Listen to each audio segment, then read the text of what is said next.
What's going on, guys? Welcome back to 100% Chelsea and welcome to your match day preview of Chelsea versus Malmo, the second leg of the Europa League tie, which is currently 2-1 in aggregate to the boys in blue. As you can tell, I am joined by our resident sex icon, apparently, Mr. Dominic Rosso, and our resident crackhead, Scott Page, or school shooter. Dom, can you put in like an icon, like a card, and you can let people decide?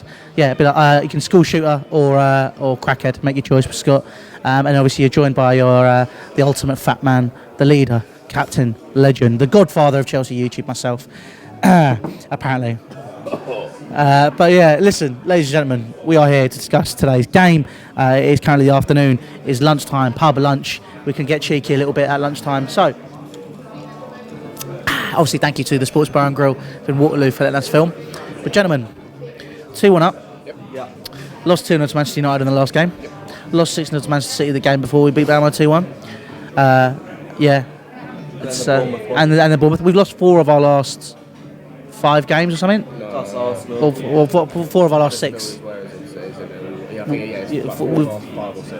Yeah, it's not looking good. And honestly, after the showing over in Sweden, I am not entirely confident. What are your thoughts, gents? I think tonight it won't be dependent on Malmo, it will be dependent on Chelsea.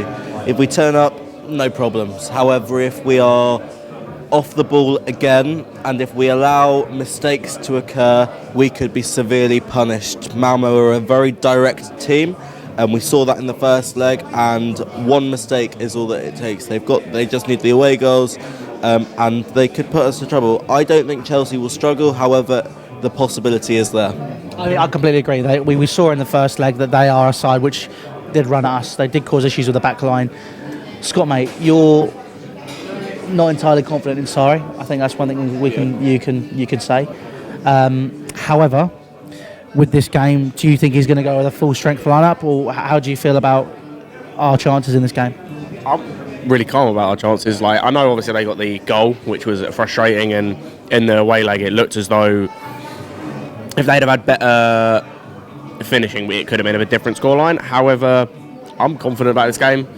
The lineup's just impossible to predict nowadays. It's especially with the away leg the other last week, when we thought that that's when he'd make changes. Hudson-Odoi, Ampadu, etc. come in. I honestly don't know what's going to happen. I can't begin to predict what the lineup's going to be. I want to say it's going to be, as I said, the likes of Ampadu, Hudson-Odoi, McEachran, maybe Scott, whoever coming in. Scott was on loan. He's not. I checked. His loan was cancelled in January. So it's too many players on loan to keep up with. That's a big thing. But I honestly can't predict it. That's the frustration I think a lot of Chelsea fans have currently got within Callum Hudson-Odoi.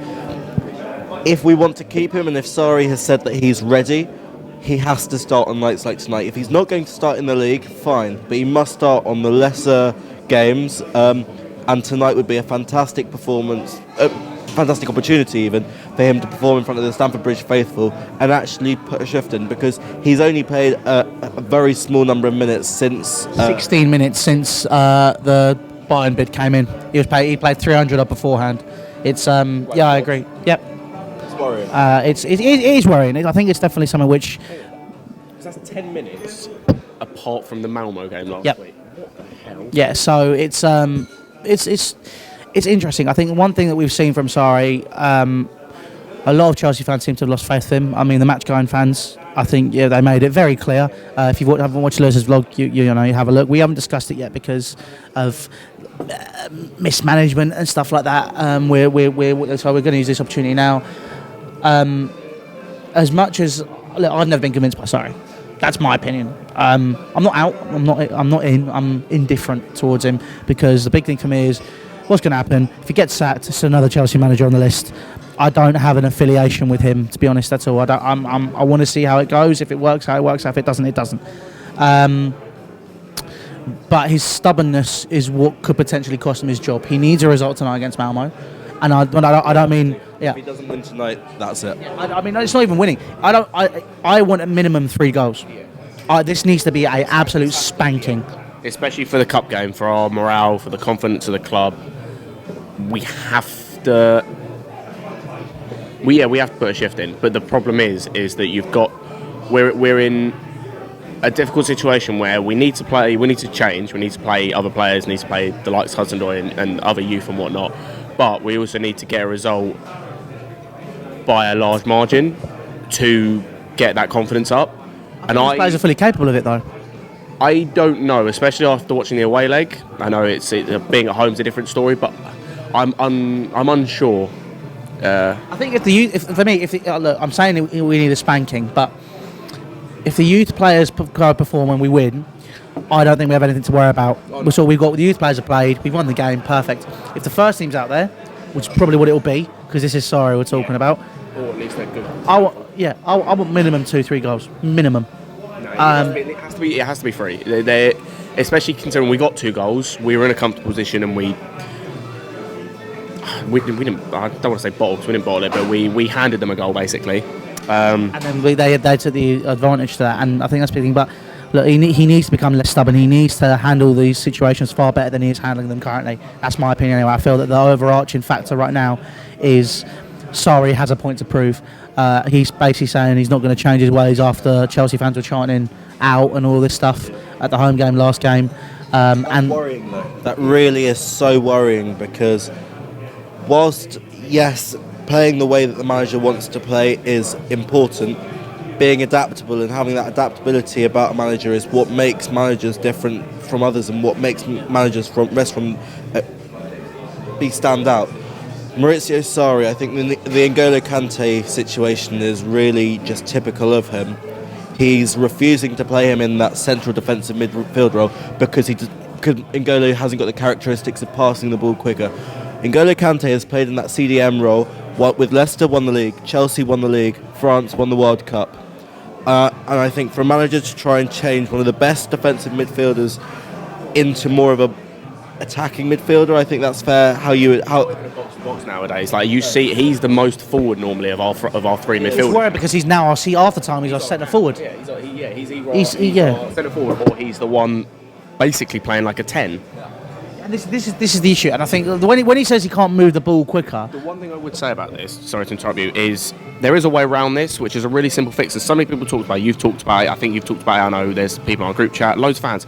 Play them next to each other. It then solves a problem where you've got Kante next to Jorginho, so he can do defensive abilities. You've got Jorginho in that position where he can collect the ball and lay it out and whatnot.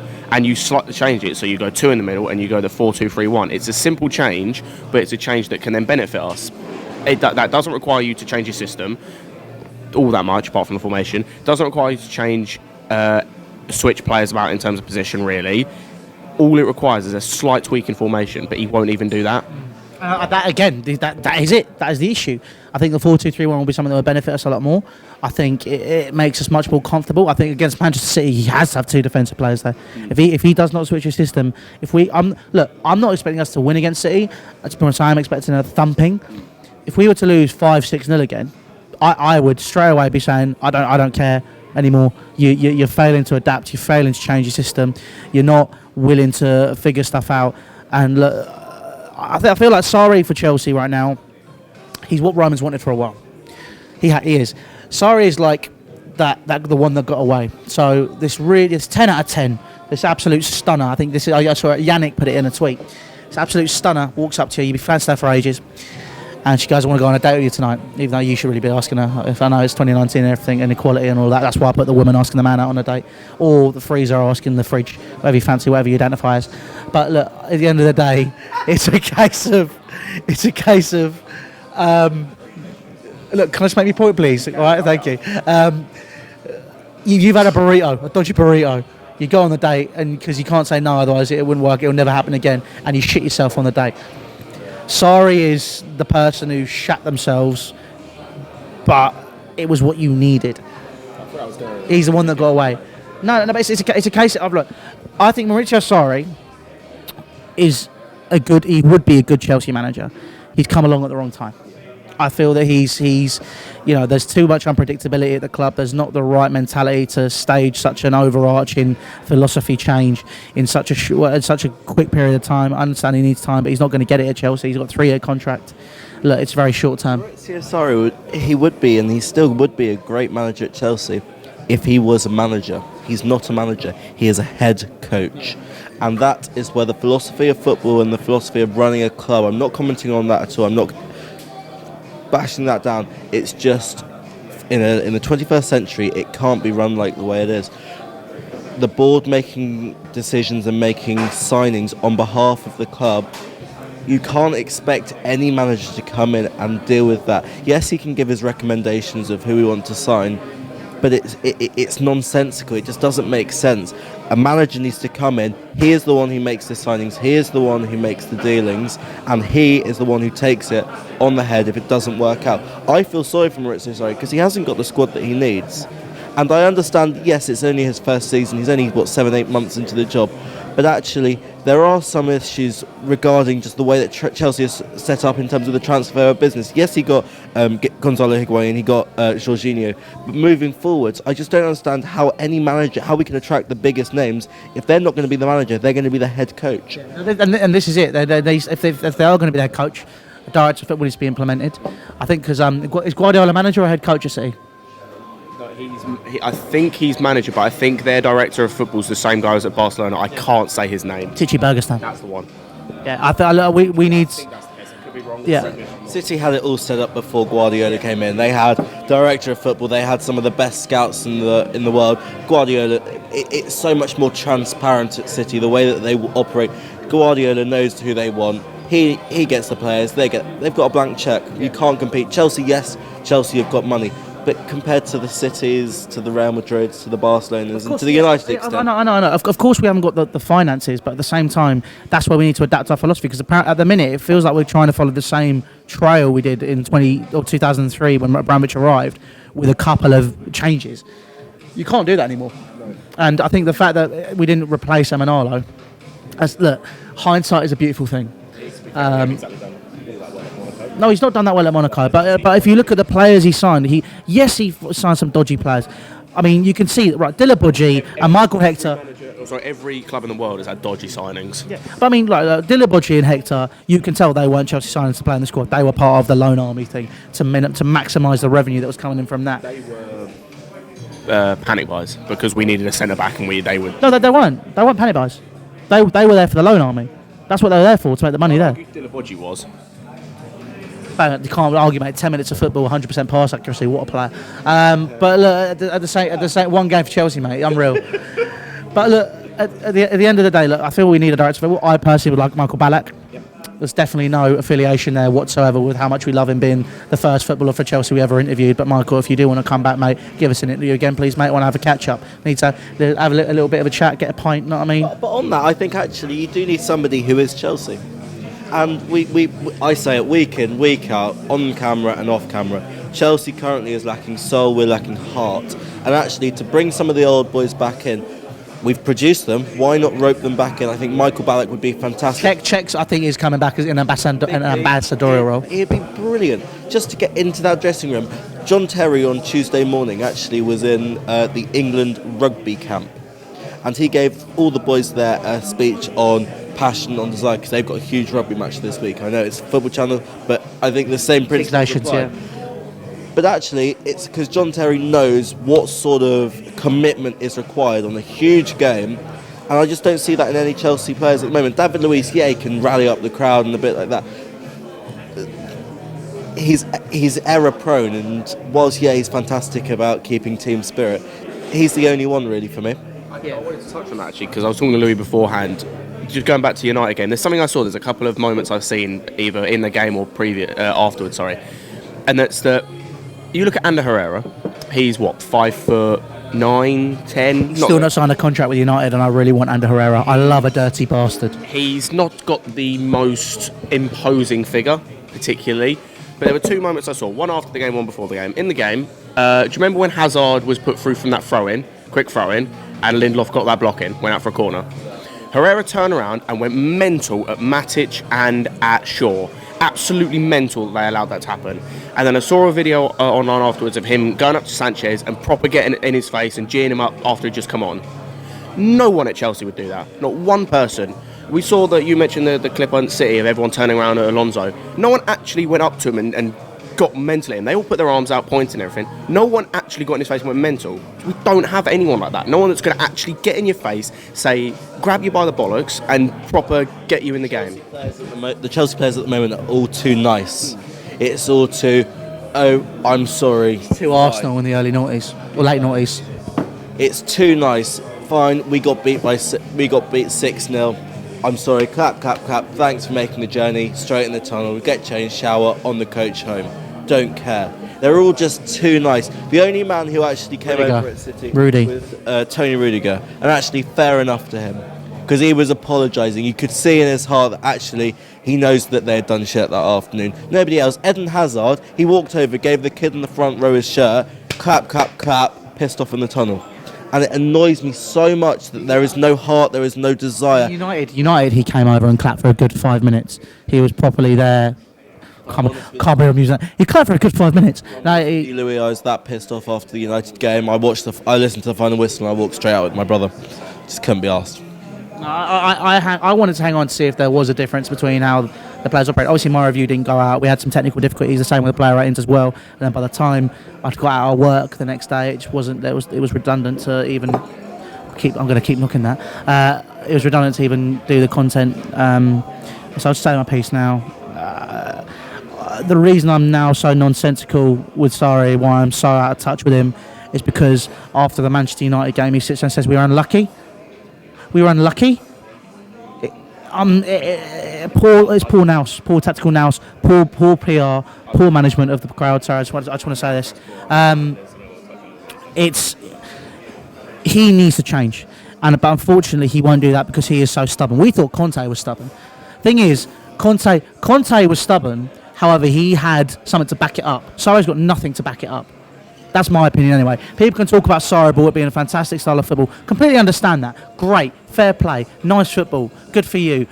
He took the second best team in Italy and finished second with them. He bowled a lead with like a 9-point lead, wasn't it, or something like that? Something stupid like that. It's his stubbornness because you speak to Napoli fans, you speak to any Serie A fan, and they will tell you it was his stubbornness that cost Napoli the league. He used 16 players in the league last season. 16! And then people say, no, he might rotate at Chelsea, it might be different, blah, blah, blah. He's not going to rotate. The thing is, because he's got the head coach role, he's in charge of the football. So if someone comes down to say, you should do this, he'll go, fuck off, it's my job. I know I'm not what I'm talking about. And he's saying to all the fans that saying, change it. He said in a press conference, look, I'm not going to change it. He doesn't care. If he doesn't care what the fans think, then I'm sorry, mate. You've lost that battle. I was speaking to Nini yesterday, and we were having a massive. We were on the phone for 2 hours talking about Sarri, because me and him are very different on our opinions. It was a good debate. It was a nice chat, and got lots of time for Nini. He's a great guy. He is picking the wrong battles. Maurizio Sarri is picking the wrong battles. You don't want to go against Chelsea fans, and that's not me being Chelsea fans are this and that, the other. We're the ones who travel up and down the country. We're the ones who wake up at 3 o'clock in the morning just to watch the team.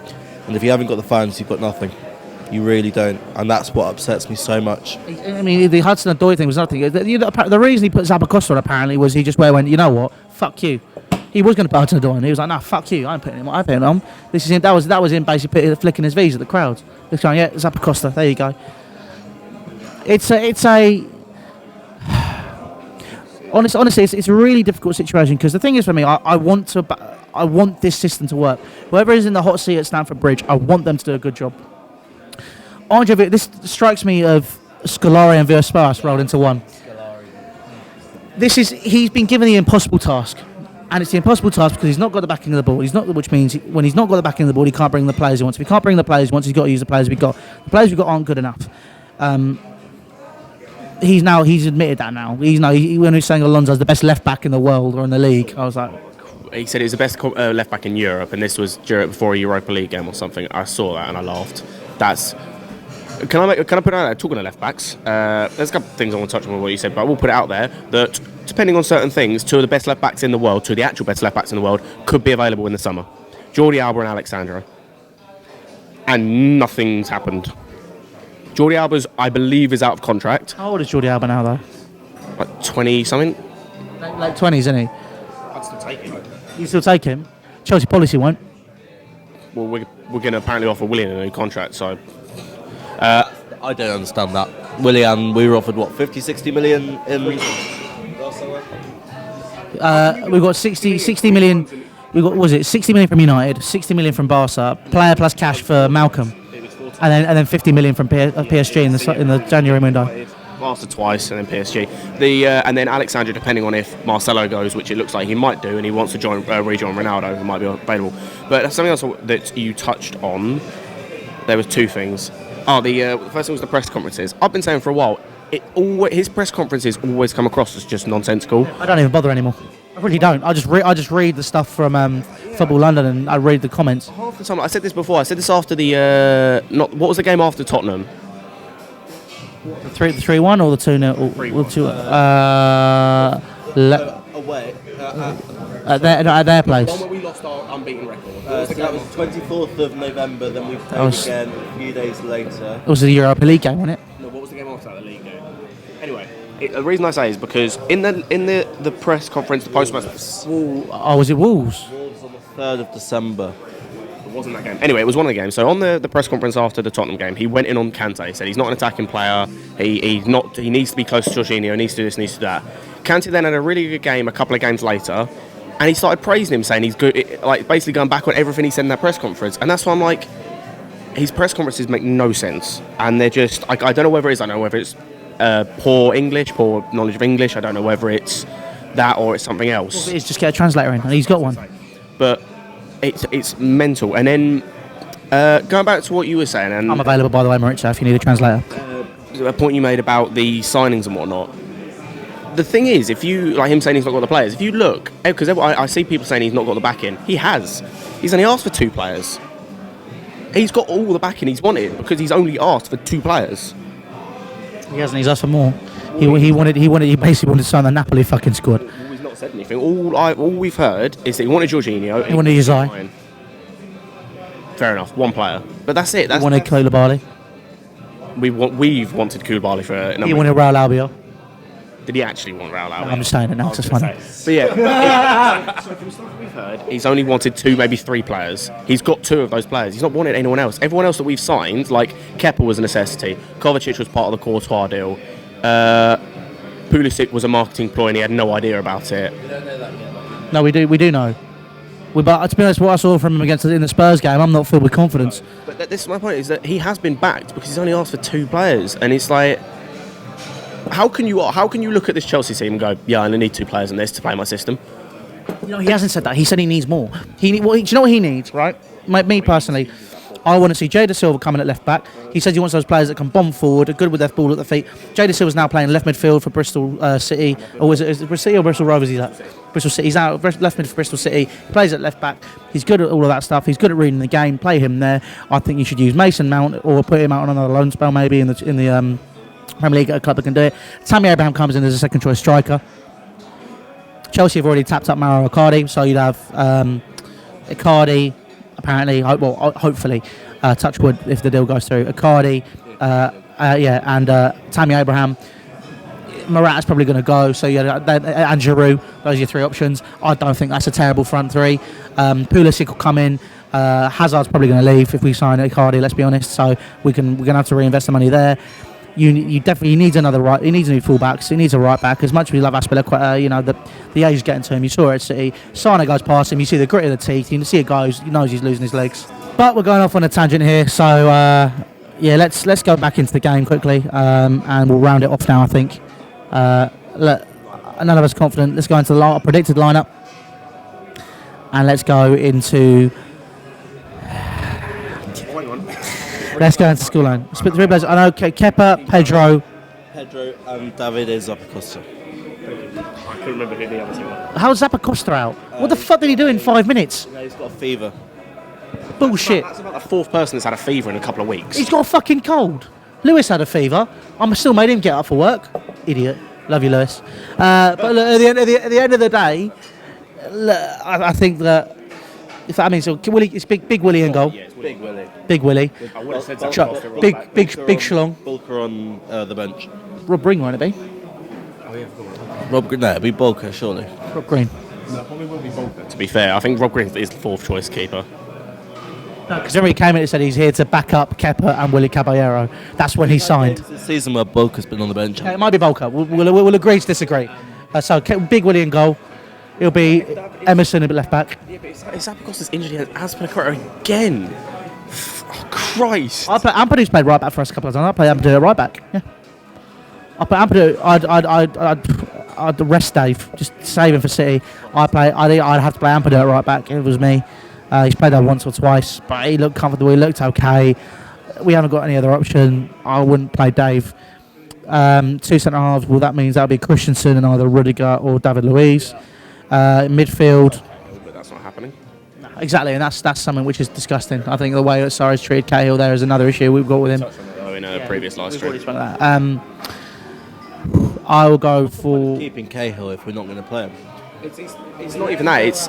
It's that. What's the point of keeping him if you're not going to use him for his experience? It's fair enough not playing him, but that's what happened with Terry. But then, as we spoke in that live stream, he was used as an experienced player, as a dressing room player. Sorry, doesn't even use Cahill for that. Cahill's with the reserves, isn't he? Kante had the decency of saying, "Look, John, you're not in my first team squad idea." Terry said, "Fine, I'm 36 at the time, but I need you as a leader of the dressing room and a leader of the men to keep the squad together, and we can win the league together." They did. I think that's the way you handle it. I think, again, Conte should have been backed in that summer after he won the league, but we've said that several times. But c'est la vie, we'll move on. Yeah, Jorginho, fucking hell. He'll be used. We'll be used. What was it? It was something Scott Parker I saw Rant's tweet or put on Instagram. That's disrespectful to Scott Parker. That was brilliant. Someone says he's an Italian Mark Noble or he's an Italian Scott Parker or an Italian Jordan Henderson. They're like, this is all disrespectful to these players. But I mean, I'd say Loftus-Cheek, if he's fit, might play because it'll be a game for him. Kovacic or Barkley. It'll be Barkley. We can predict the substitutions as well. That's the best thing about us. 73rd minute, Barkley. What's coming on? 75th minute, Hudson-Odoi, come on. Shut up! No, Dave will be playing. It'll be Alonso Fremerson. I think Don means CFC UK. Dave will be on the bench. Big up, Dave. But I think Probably Kante. No, actually, Kante probably won't play. You know, he might play Ruben Loftus-Cheek and Barkley, probably. I can see that. Something like that. Ruben Barkley. We had this debate, though. I want Dom to weigh in on this one. Right, if Jorginho was a tube line, which one would it be? We decided that DLR is the most useless, so we put probably him. It's up there. It's not the most useless. Dare say that about the DLR. I love the DLR. Love the Have you ever sat at the front of the DLR and you pretended to drive it? Oh, it's sensational. How old are you? 21. I'm going to get your train hat and go, beep, beep. Come on, leave it in the comments below. Did you know the thing to control a train is called a dead man's hand? Yeah. No. Big up Mario, my old man, taught me that. Come on, if Jorginho was going to be a tube line, he would be something irrelevant like the Hammersmith and City line. It only operates 5... Waterloo and City, only goes one stop. There you go. It's a Waterloo and City line, but it is used by the people that live in the city to get to work in the city to get to Waterloo. So it's used. I mean, his passing is. It just goes left and right once or twice, so it might work. Used, but it's limited. Yeah, exactly. There we go. So Jorginho's the Waterloo and City line. That means Ross Barkley. No, we decided Mateo Kovacic is the circle line. He goes round in circles. Where is the most useful and does the job of everything else is Kante. Bakerloo. I would say he's district line. Bakerloo cross-cuts everything. He does. We took the Bakerloo to get here, actually. Swap at Baker Street, get on the Bakerloo. Yeah, we weren't going to take the district and circle line from Embankment, like you said. No, I didn't say take the district and circle line. I got it confused. I meant to say northern line, but I said district line because I'm really tired and I've been working hard. I've got dissertation to do. I'm having a small meltdown every fucking day, and it's doing my nut in. I need another drink. Oh, I spilled it everywhere. You spastic. Marcus Alonso? Well, Marcus Alonso would be a tram. One of the Wimbledon trams. Wimbledon tram. Oh dear. Right. Move on. Sorry, let's go. Come on. Giroud. I'm going to say. Willian's going to play. I'm going to say Hudson-Odoi. Willian. Yeah, well that's our lineup, and Lad's going to push you for a predicted lineup. Predicted score. Sorry, go on. 2-1. Chelsea. My heart is telling me we'll win 3-0, 5-1 on aggregate. My head is probably saying we'll win 1-0. I'm saying, do you know what? I think we'll fucking draw. No, what's going on at the minute? I think it'll be 1-1. Yeah, like 1-1. Or lose and win on the away goals. Could you imagine? Can you tell that we are really not happy with this? But anyway, that is it. Make sure you subscribe to 100% Chelsea. All social media links are down in the description for Facebook, Snapchat, Twitter, and Instagram. At Scotty_P_1 on Twitter. You need to fucking change that. At Don the Rosso on Twitter. Do it now. And I'm obviously Louis_Beneventi. All that good stuff. And yeah, listen, he's only got like 40 followers on Twitter, so let's sort that out. I want him to have 100 by the end of the day if we can, ladies and gentlemen. But yeah, listen, thank you for watching. Hope you enjoy the game. We will see you afterwards. Take care. God bless and ta-ra.